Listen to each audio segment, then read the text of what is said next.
हो साहेब, काय लावलंय तुम्ही?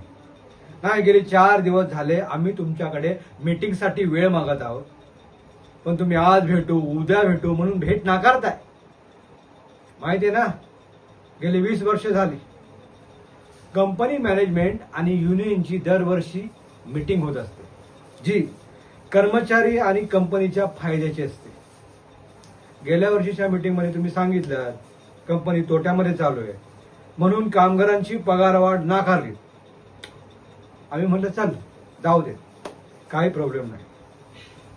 पण ह्या वर्षी कामगारांना पगार वाढवावा लागेल म्हणून तुम्ही मीटिंगच करण्याचे टाळाटाळ करताय का? आणि तुमचं हे मॅनेजमेंट कामगारांशी असं वागतंय जसं कंपनीमुळे कामगारांची घरं चालत आहेत. नाही, मान्य आहे कंपनीमुळे कामगारांची घरं चालत आहेत, पण हेही तितकंच खरं आहे कामगारांच्या कामामुळे कंपनीही चालते. त्यामुळे ही धमकी नाही, चेतावणी आहे. लवकरात लवकर मीटिंगची तारीख ठरवा. हां.